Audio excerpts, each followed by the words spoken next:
So this is going to be a review of If. I know this has been out for a while, but I'm like, I have some time to spare, I'm gonna watch it. So basically this, I don't give too much away, but basically it's about this girl who's kind of gone through a lot of grief. Again, I never saw the trailer fully, so I don't know if this was explained in the trailer, so there's going to be slight spoilers, but she's already gone through kind of a traumatic experience from losing her mother, and now her dad's ill. Anyway, she ends up discovering this kind of agency thing for imaginary friends. So IF stands for imaginary friends, basically. And they try and rehome these imaginary friends. And these imaginary friends, like, because obviously when you get older, I never really had one, but as you get older, you tend to forget about them and you don't need them anymore. And this agency basically helps, tries to help find new homes for these imaginary friends. And the guy who kind of runs it, who's played by Ryan Reynolds, he's not really happy with that idea. It seems like he's kind of stuck with what he's doing, but she wants to help him and everything, and they rediscover things.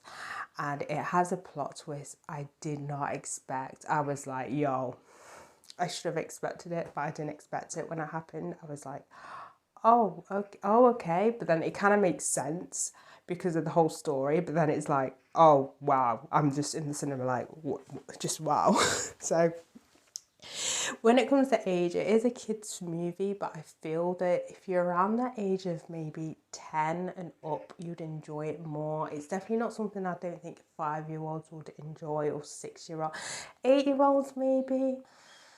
See, I'm not really in touch with kids, if I'm being honest, but I would maybe 8.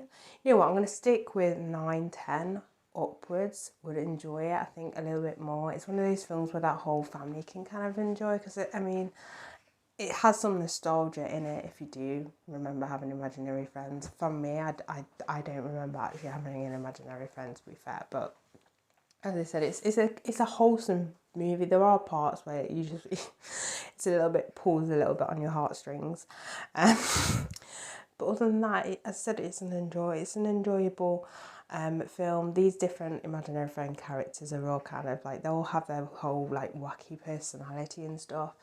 But yeah, overall, it's an enjoyable movie. If I was to rate it out of 10, I'd give it a 7 out of 10. As that is a solid film. It's a fun time for the whole family. But as I said, it's not like for young children. I don't think there'll be that attention. They wouldn't pay attention to it as much, if that makes any sense.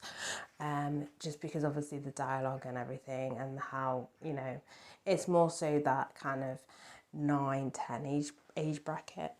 But yeah, that's it for this review. So bye guys.